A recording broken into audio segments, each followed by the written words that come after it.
大家好，過年梗係做緊啲意頭嘢啦。今日介紹同大家整湯圓啦，就市面上好多買啦，但係點解屋企仲整呢？因為呢個團團年年好意頭嘛，自己做嘛。湯圓嘅做法咧就好多種嘅，即市面上買嗰啲同我哋屋企自己做咧就加多少少嘢啦。湯圓嘅主要材料梗係糯米粉啦，咁糯米粉要增加幾多口感咧，我就要加啲澄麵啊，加啲薯粉落去啦。咁就好食啲咯。酒樓有冇湯圓嘅？酒樓都有湯圓㗎，佢夜晚有時有湯圓㗎，佢多數都係自己買嘅咯，唔整㗎啦。整嘅時間即係有時好嘥人手。今次介紹嘅呢個湯圓屬於咩式嘅湯圓啊？呢個主要話屬於港式㗎，即係廣州式嘅。有啲係上海式啊、寧波啊啲市面上好多咁嘅嘢嘛。咁我哋介紹翻自己本地嗰啲啦。有咩餡嘅咧？咁餡咧就隨意㗎。咁主要都係甜餡嚟㗎啦，咁你可以加啲花生芝麻啊，咁我上次做完嗰啲正豆咧，我可以加埋落去，或者其他芝麻啊，咁都得。喺市面買到嗰隻芝麻糊啊，咁咪加啲糖落去，咁啊開開啲都做得一餡㗎啦。新春時間有啲人就咁中間包粒糖上去都得㗎啦。呢個炸角仔嘅餡咯，做埋嘅咯。呢個豆沙咧又係做正嘅，咁咪可以包埋落去都得㗎。咁我見有番薯嘅，番薯咧又隨意㗎，自己加上去嘅啫。即係我哋個湯底啊，即係冇咁靚咁，我哋加啲番薯上去。咁或者中間咧又可以你照加椰汁啊、奶啊都得，即係呢個好隨意嘅。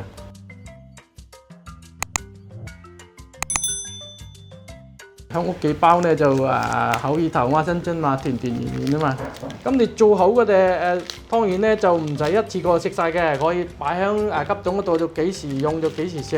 因為市面嗰啲湯圓咧，即係都係喺急凍度攞出嚟，就唔使解凍嘅，就咁滾水抌落去，佢浮起上嚟就熟噶啦，就唔需要話拎出嚟解凍咧，解凍咧就黐埋一嚿噶啦。澄麵咧就2兩薯粉俾1兩落去咁啊就得噶啦。我而家呢度5兩都夠噶啦，即係猜埋好多噶啦。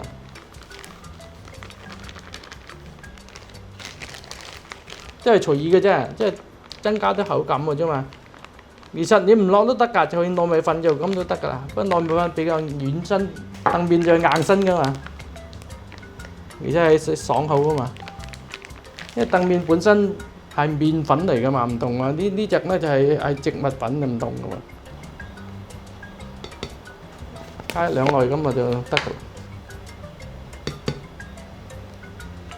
咁我呢度開咧就攞少少咁嘅技巧，就我落暖水嘅，就唔需要太熱啲水。太熱糯米粉咧就會落到熟晒就好少硬嘅，就你大約40度水就可以啦。凍水咧就整嗰時咧就冇咁靚咯，冇咁散啲咯。用啲暖水咧，佢就黐埋一嚿就好做好多啊。呢個水都係冇分量嘅。冇分量嘅，開到就，但係呢個要煮咧就水一定唔能夠太熱。唔同落澄麵啊，澄麵咧就一定要滾水嘅，所以技巧有少少呢度。因為糯米粉咧，你一太熱咧，佢就黐埋一嚿，好難搞噶啦。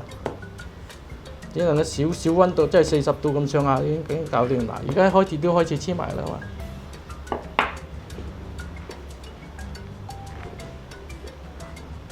即係明白咗每樣粉嘅性質咧，就自己可以設計嘢噶啦。啲水都係逐少咁落。係啊，即係睇嗰個稀結度咯，即就自己做嘢嘅啫嘛。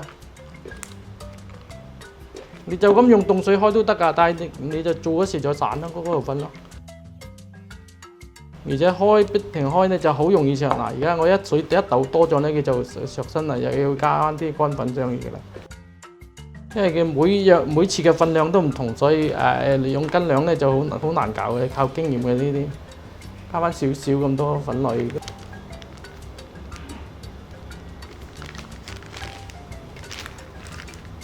做點心嘅嘢就只要自己功夫嘅啫，即係你明白咗啲道理之後咧，就自己個識啲點整㗎啦。湯圓大細有冇關係㗎？唔緊要㗎，你 size 隨你自己啦，你中意大粒咪大粒，細粒咪細粒咯。因為市面有啲好細粒嘅咪，嗰隻寧波嘅嗰隻咪好細粒咯。寧波就上海式㗎嘛，基本就係廣州有廣州式嘅，即係湯圓即係嘅五花八門啊。因為湯圓本身其實都唔係廣東發明嘅，應該係喺北方上面發明先，因為好耐歷史嘅湯圓嚟嘅。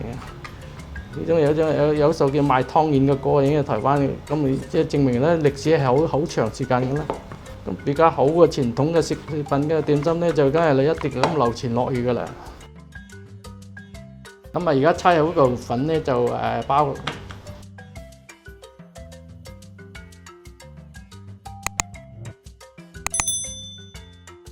搓完要包中間度就變成一粒咁就得㗎啦。兩隻餡啦，即係用剩嗰啲整埋嘅啦。因為做湯圓就係好隨意㗎，屋企有咩材料就包咩材料就得㗎啦。你可以包芝麻都得㗎，包芝麻糊啊，有芝麻湯圓咯。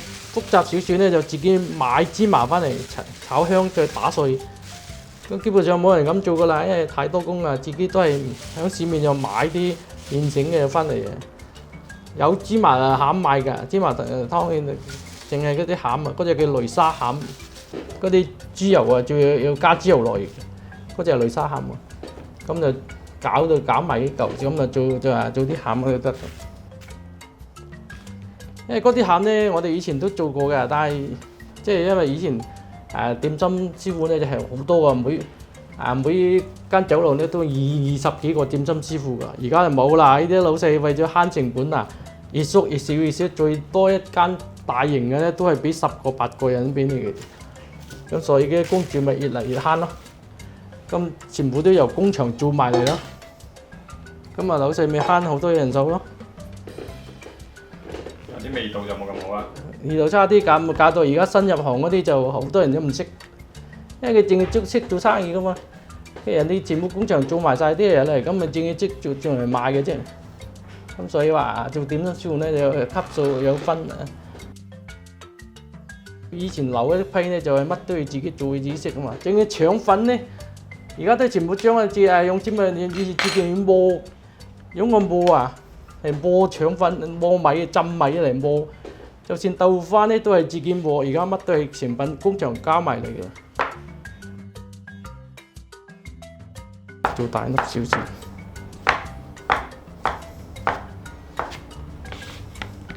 因為呢個粉咧已經做得好多㗎啦，睇你做個 size 咯。如果你 size 大啲咪快啲咯。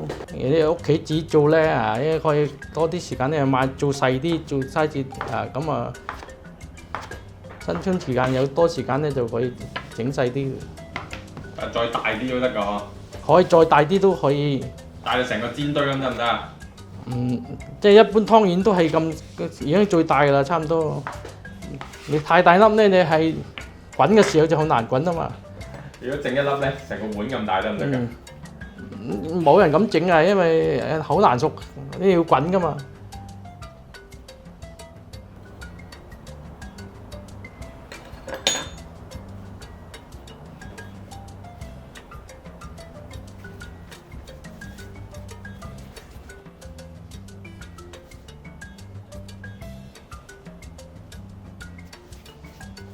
基本上咁大粒嘅湯圓嘅 size 已經好大啦，有隻係好細噶嘛。而家寧波嗰隻係仲細嘅，但係佢係用機出嘅，人手就包唔到咁細粒嘅。有啲佢用個機吸出嚟嘅，所以佢整細粒啲。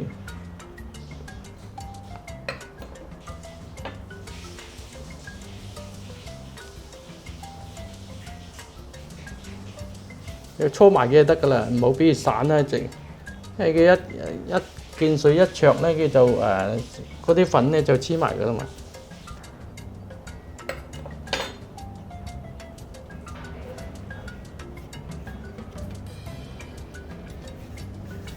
即係主要都係包埋佢，跟住就搓翻佢。包埋搓埋嘅啫。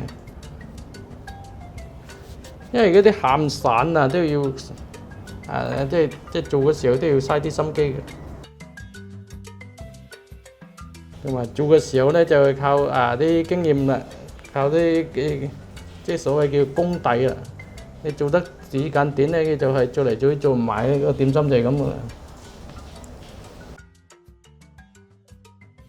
即係佢搓埋嘅唔怕漏出嚟得㗎，一滾起咧嗰啲漿咧就漲起就唔需要好圓滑嘅，一滾起嘅啫，嗰啲糯米粉佢就圓滑㗎啦開始。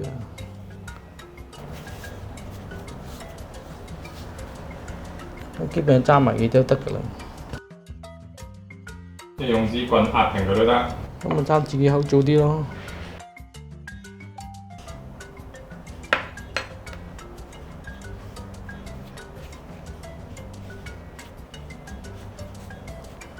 因為包嗰啲散餡咧係嘥時間啲嘅。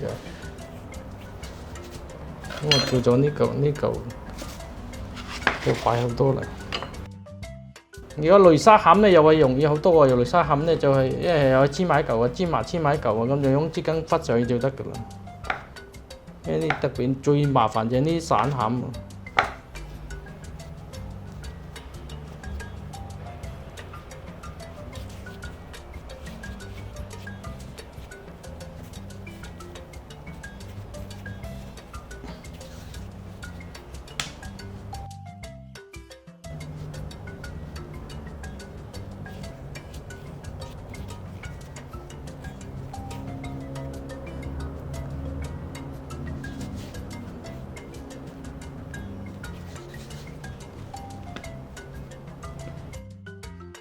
當然咧，盡量嘅 size 咧係做細啲就好啲嘅，因為你食嘅時候容易好多喎。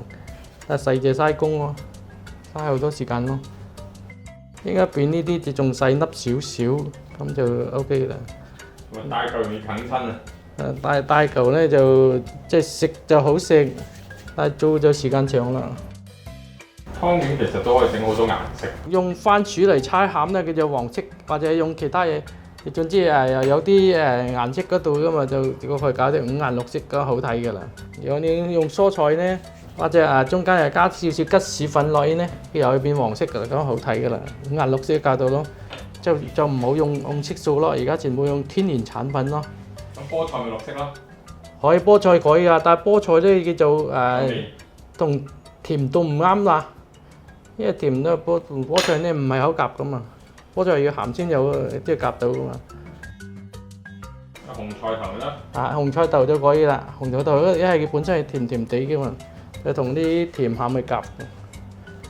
但亦有人做鹹湯圓嘅喎，真係試過有人做鹹湯圓喎。咁你要教啲湯底啊，教啲味道落去嘅喎。有隻叫糖忽甩，糖忽甩就係冇餡嘅，就咁成嚿粉嘅咧。糖忽甩咧就要落糖漿，煮到嗰個湯底咧就係好甜嘅。但係呢隻咧就要落好重燉麵㗎，要硬身嘅。湯圓湯就冇嘅，因為你呢個隨意㗎，你可以加啲糖，你佢唔可以就咁用水就得㗎啦。因為我而家咧就自己好食咧，可以落啲番薯又得，落啲其他嘢都可以嘅，即係可以你落啲奶落椰汁都可以㗎，即係呢個好隨意嘅。即係好似係番薯糖水湯圓喎。係啊，番薯糖水湯圓咯，我而家搞到嗰隻咯。即係番薯同埋湯圓咧就好夾嗰啲麵度。即係隨意嘅嘢咧，自己一定要諗到同呢樣嘢夾唔夾。如果唔夾咧，你隨意即係做出嚟就有反效果㗎啦。即係有時有啲食物係相克相成相克㗎嘛，有啲係夾唔埋㗎嘛。如果嘅椰汁咧就係中性嘅，椰汁就乜都夾到嘅，即係你總之係甜嘢呢個椰汁乜都啱嘅。椰汁湯圓椰汁可以㗎，攞嚟椰汁㗎，因為佢比較香啊嘛。你糖水可以加啲椰汁同奶兩樣咧就係中性嘅，即係乜都可以夾嘅。所以大部分糖水咧都落椰汁量同埋番奶兩樣。即係作為一個底咯，呢度咧就可以食到好多餐㗎啦。一般一碗番薯糖水咧就俾咁大粒嘅4粒已經搞掂㗎啦，因為好飽肚㗎呢啲，特別天後凍啊食呢啲當然4粒已經頂住你一碗飯㗎啦。如果比較暖身，冬天食嗰啲就啱㗎啦。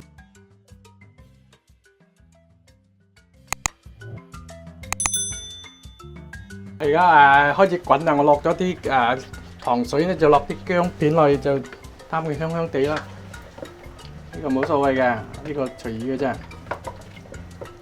咁滾水咧就揼埋幾粒湯圓落去，咁滾到漲身就熟噶啦。咁呢個湯底咧，你可以加啲糖落去得㗎，或者而家你有椰汁啊、奶啊之類，你即係隨意嘅加落去都得㗎啦。滾起就得㗎啦，因為湯圓好快熟㗎嘛。咁我加少少糖落去啫，即係增加個口感咯，唔需要太甜啊呢啲，少少夠㗎啦。因為本身湯圓本身有嗰啲餡係甜㗎嘛，咁番薯本身又係甜㗎嘛。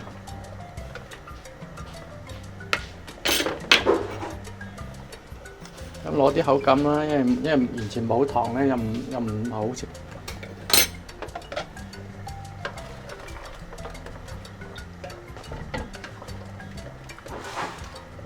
OK 啦，咁滾到湯圓熟就可以得㗎啦。番薯就好容易熟，大概都係6、7分鐘到啦，已經得㗎啦。嗱，而家差唔多基本上得㗎啦。湯圓一漲起身就熟晒㗎啦。漲起身就浮起身咗。漲起咗，因為我而家水少嘅唔浮啊嘛，本身係浮起身㗎嘛。一漲透咗就熟晒，熟透透㗎啦。而家要再滾呢啲番薯都啦，而家番薯咁硬啲就啱㗎啦。1碗2粒已經好夠啦。因為要均勻啲嘛，多咗粒。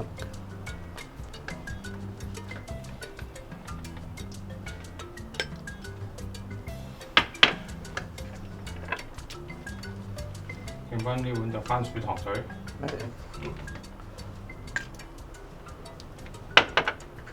咁啲糖水要倒埋落去㗎嘛？要倒埋落去㗎，呢個叫慶團圓啊嘛，佢個新春過後咧食飽咗之後再食一碗糖水咧就當然好多時候都食嘅，8月15有食。湯圓係因為係好耐好傳統嘅食物嚟。總之就一家人就團圓就基本上都食㗎啦。係啦，因為所以台灣嗰首賣湯圓嗰首歌咁出名就咁嘅原因，因為歷史個太長啊嘛，即係有人傳人咁流傳落嚟嘅啫嗰啲。